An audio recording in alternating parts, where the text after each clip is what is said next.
ভাবুন তো, একজন ডেডলি এজেন্ট রোজ সকালে উঠে নিজের নাকে মরিচ দিয়ে জ্বালা ধরায় যাতে সবাই ভাবে সে একটা বোকা ছেলে। পাড়ার বাচ্চারা তাকে পাথর ছুড়ে আর সে হাসতে হাসতে সবকিছু সহ্য করে। কিন্তু কেউ জানে না এই ছেলেটা আসলে একজন ট্রেইনড কিলার। আজকে সিনেমা সিক্রেটলি গ্রেটলি একটা এমন গল্প যেখানে আমরা দেখব কিভাবে তিনজন ছেলে উত্তর কোরিয়ার গুপ্তচর হয়েও দক্ষিণ কোরিয়ার মানুষদের সঙ্গে মিশে যায়। সিনেমা শুরু হয় উত্তর কোরিয়ার দৃশ্য দেখিয়ে। একটা অন্ধকার রুমে রিহু ওয়ান নামে একজন অফিসার দাঁড়িয়ে আছে। তার সামনে ছিল মুখে দাগওয়ালা এক কর্নেল, যে দেখতে যতটা ভয়ঙ্কর তার কথাও ছিল ততটাই কঠিন। কর্নেল বলছে, এই মিশনের সামনে তোমার জীবনের কোনো দাম নেই। তুমি যাবে দক্ষিণ কোরিয়াতে, মিশে যাবে তাদের দেশের লোকেদের সাথে। আর যদি আমাদের আবার দেখা হয় তবে মনে রেখো আমরা একে অপরের শত্রু হিসেবে মিলবো আর আমাদের মধ্যে যে কোনো একজন বাঁচবে। আর এই কথা শুনে রিউ হোয়ানের মুখে কোনো ভয় নেই। সে একদম তৈরি ইউনিট 5446 এর সেরা এজেন্ট হিসাবে। তারপর আমাদের অন্য সিন দেখানো হয়।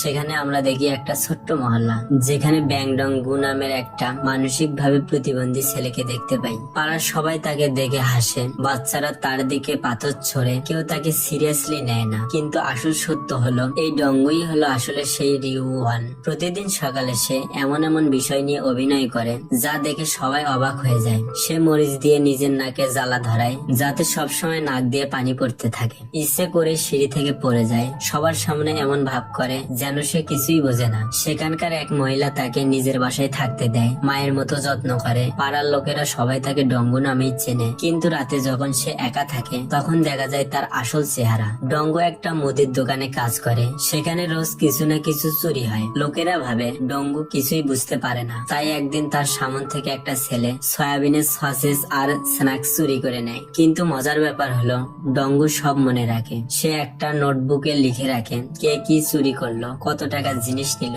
তার স্মৃতিশক্তি ছিল পুরোপুরি ছবি তোলার মতো। একদিন রাতে এক মহিলা তার দোকানে আসে, তার খোলা গলার দিকে ডঙ্গুর চোখ চলে যায়। সে নিজেকে বলে, শান্ত হও, তাকিও না। তারপর সেই মেয়েকে বলে, এমন কাপড় পরে ঘুরলে কেউ তোমাকে কিডন্যাপ করতে পারে। এই বিষয়টা তার জন্য সত্যি খুব চিন্তার ছিল। একজন প্রশিক্ষিত কিলার যে চাইলে সেকেন্ডে কাউকে শেষ করে দিতে পারে, সে এখন নিজের আবেগ নিয়ন্ত্রণ করতেও হিমশিম খাচ্ছে। ডঙ্গু তার বেতন চুপি চুপি একটা টিনের কৌটায় জমিয়ে রাখতো। সে খুব কম টাকা পায় কিন্তু তাতেই সে খুশি থাকে। তারপর যখন 2 লাখ ওয়ান জমে, সে ভাবে মিশন শেষ হলে উত্তর কোরিয়াতে ফিরে গিয়ে হয়তো একটা অ্যাপার্টমেন্ট কিনতে পারবে। সেই মুহূর্তে আমরা বুঝতে পারি ডঙ্গু আসলে কতটা সাধারণ মানুষ হতে চায়। মহল্লার প্রতিটি মানুষকে সে মনে রেখেছে, কে কখন কি করে, কার কি অভ্যাস, সব তার মাথায় আছে। কিন্তু বিশেষভাবে একটা মেয়ে বারবার তার নজর কাড়ে, যার নাম ছিল ইউরান। ইউরানের বয়স ছিল 22 বছর। সে একটা অফিসে অ্যাকাউন্টেন্ট হিসেবে কাজ করে। সে সব সময় ডঙ্গুর সাথে ভালো ব্যবহার করে, তার সাথে হাসি মুখে কথা বলে। তাই ডঙ্গু মনে মনে তাকে পছন্দ করত। কিন্তু ইউরানের ছোট ভাই,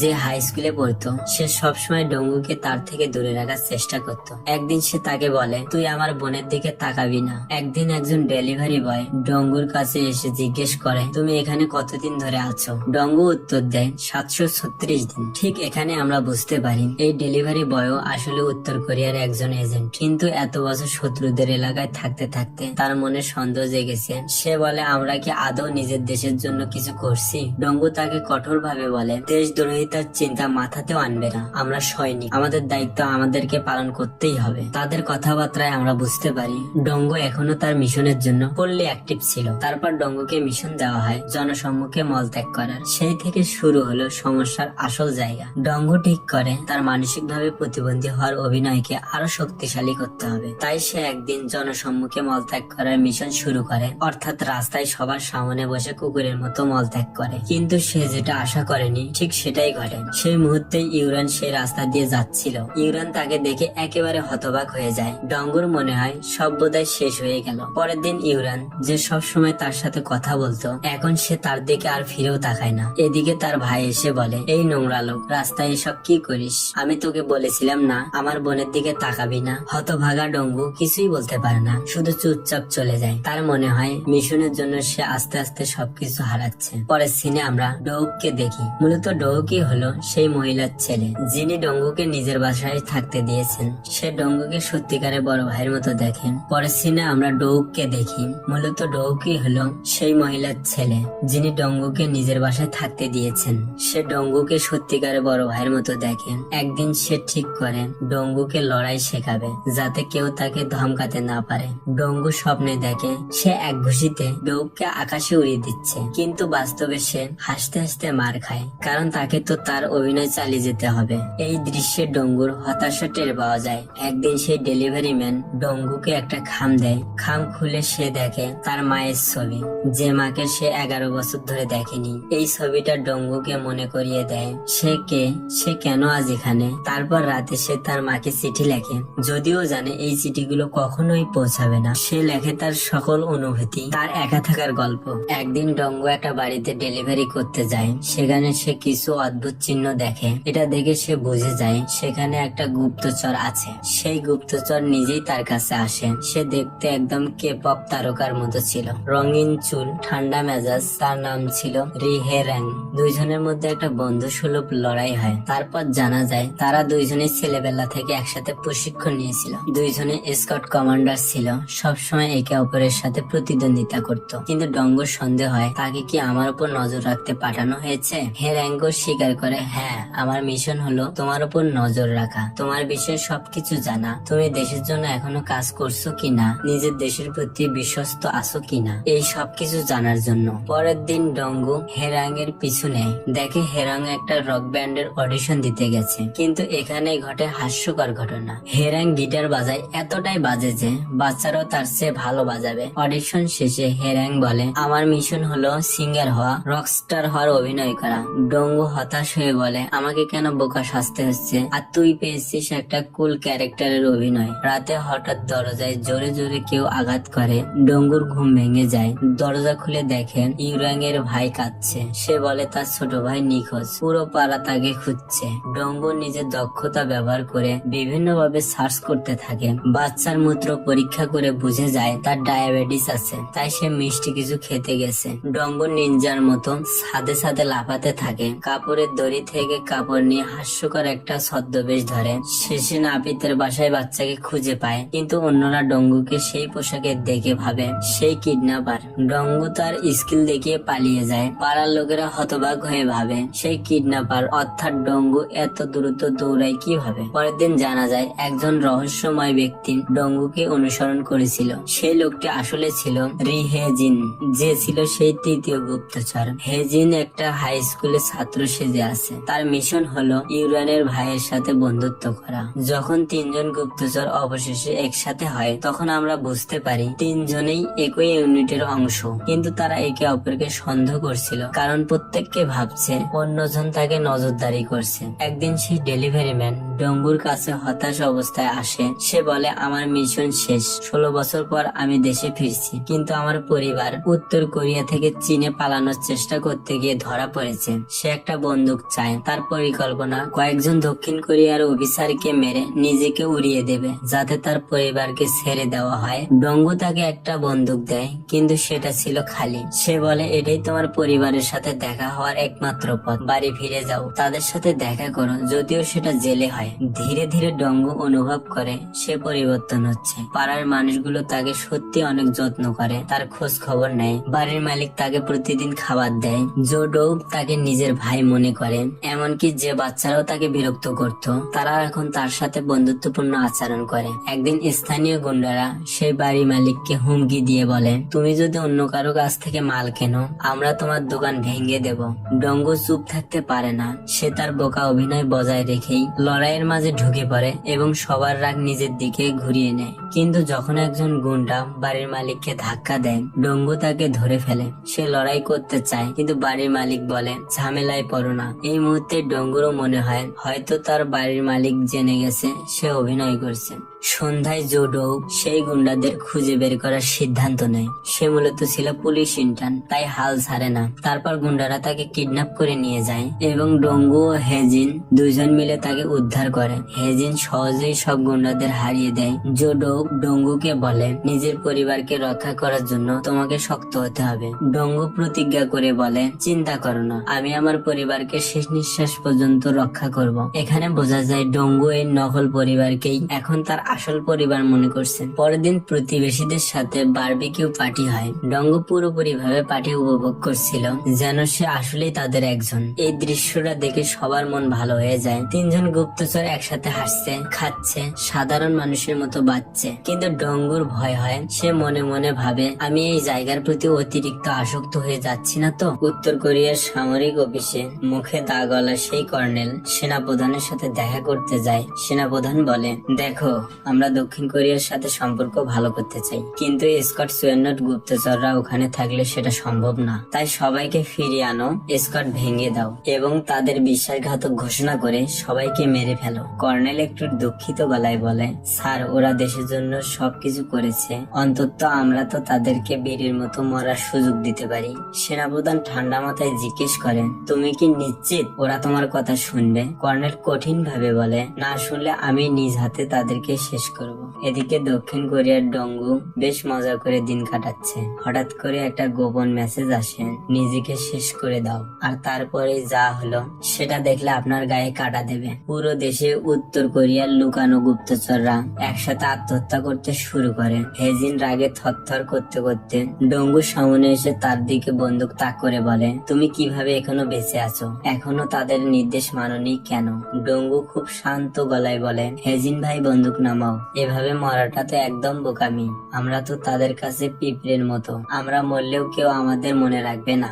আমি তো মরতেই রাজি আছি, কিন্তু আগে বলো তো, আমার বুড়ো মাকে দেখবে কে? দক্ষিণ কোরিয়ার গোয়েন্দা বিভাগ রাতারাতি অগণিত মৃতদেহ দেখে হতবাক, কিন্তু স্পেশাল ইউনিটের চিফ ততটা বিস্মিত নয়। সে বলেন, এখন আর মাত্র 3 জন বাকি আছে। তারা তরুণ, শুধু নির্দেশ অনুসরণ করছে। তারপর উপর থেকে নির্দেশ আসে, তাদের কাছে হস্তক্ষেপ করো না, শত্রু গুপ্তচরদের কাজ তাদেরকে সম্পূর্ণ করতে দাও। কিন্তু চিফ রাজি হয় না। সে অন্যদের বাঁচানোর সিদ্ধান্ত নেয়। কিছুক্ষণ পর চিফ ডঙ্গুকে খুঁজে পায়। তাদের কথাবার্তায় জানা যায় সেও একসময় স্কট সুয়েনের সদস্য ছিল, পরে দক্ষিণ কোরিয়াতে পদত্যাগ করে। সে বলে, আমি চাই না তোমরা দেশের ভুয়া আদর্শের জন্য মারা যাও। আমি তোমাদের পালানোর সুযোগ দিলাম, তোমরা পালিয়ে যাও এবং নিজেদের স্বাভাবিক জীবন শুরু করো। কিন্তু হেজিন কিছু না বুঝেই সেই অফিসারকে আক্রমণ করে।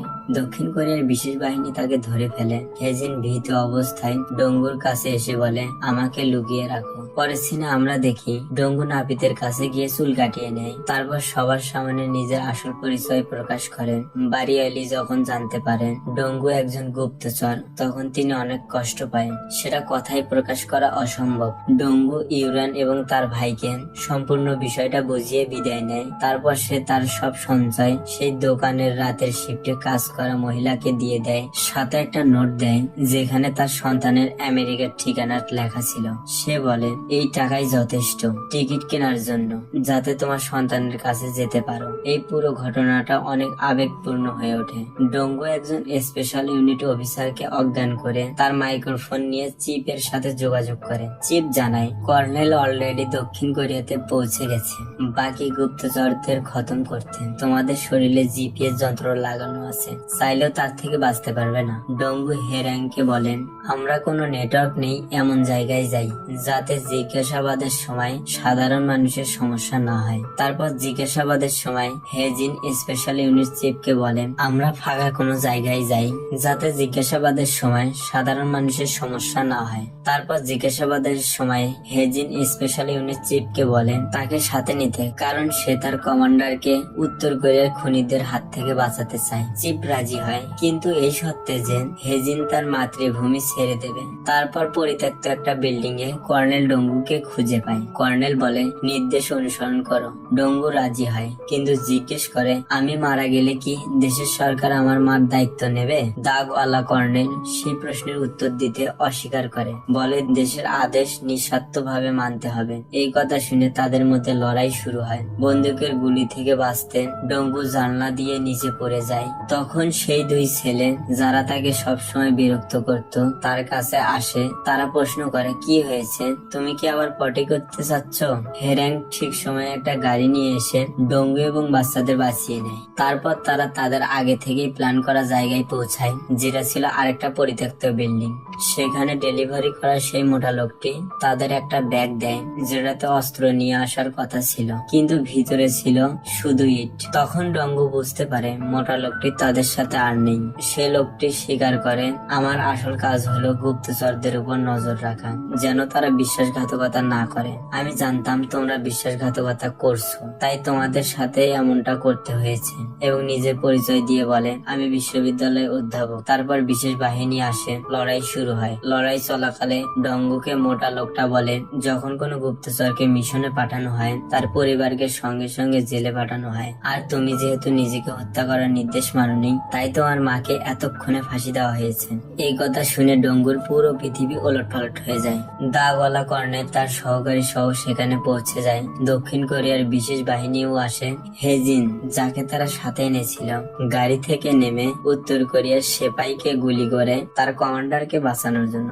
দ্রুত যাও, ক্যাপ্টেনকে বাঁচাও, সে চিৎকার করে। হে র্যাং এবং ডঙ্গু ছাদে উঠে যায় কর্নেলের হাত থেকে বাঁচতে, কিন্তু কর্নেল তাদের ফলো করে এবং ছাদে আবার তীব্র লড়াই শুরু হয়। হে র্যাং কর্নেলের লোকজনদের সাথে লড়ে আর ডঙ্গু একাই দাগওয়ালা কর্নেলের মুখোমুখি হয়। কিন্তু কর্নেল লড়াই অনেক শক্তিশালী ছিল, তাই ডঙ্গু তার সাথে পেরে উঠছিল না। ঠিক যখন সে ডঙ্গুকে হত্যা করতে যাচ্ছে, ঠিক তখনই দক্ষিণ কোরিয়ার বিশেষ বাহিনী ছাদে এসে যায়। হেজিন, যে বিশেষ বাহিনীর মতো সেজেছিল, সে এসে কর্নেলকে গুলি করে। কর্নেল একটা গ্রেনেড বের করে নিজেকে এবং বাকি গুপ্তচরদের উড়িয়ে দেওয়ার জন্য, কিন্তু হেরাং নিজের জীবন দিয়ে সবাইকে বাঁচানোর জন্য কর্নেলকে জড়িয়ে ধরে এবং তাকে নিয়ে ছাদ থেকে নিচে পড়ে যায় ও বিস্ফোরণ হয়। এই দৃশ্য দেখে সবার চোখ ভিজে আসে।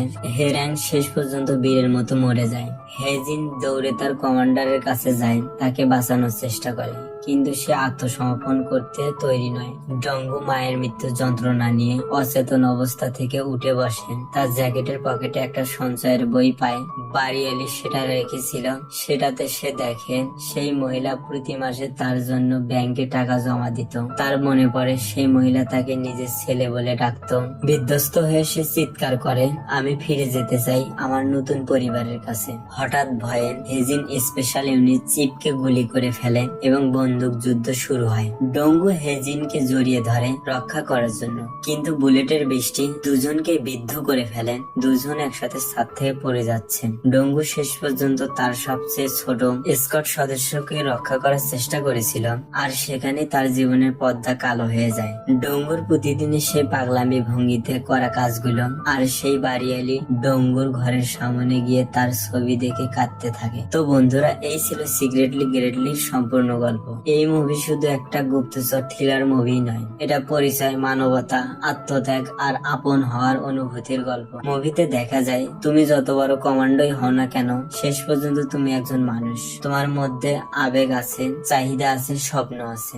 আর হ্যাঁ, চ্যানেলটা সাবস্ক্রাইব করা না থাকলে করে ফেলো, কারণ এরকম আরো অসাধারণ মুভি ব্যাখ্যা আসছে খুব শীঘ্রই। পরের বার পর্যন্ত নিরাপদ থেকো, সিনেম্যাটিক থাকো এবং মনে রেখো, কখনো কখনো সেরা পরিবারগুলো হলো সেগুলো যা আমরা বেছে নেই, জন্মসূত্রে পাই না। তাই আজই সাবস্ক্রাইব করে আমাদের পরিবারের সঙ্গে যুক্ত হন। এটা তোমার মুভি বন্ধু। বিদায়। সত্যিই আপনি গ্রেট।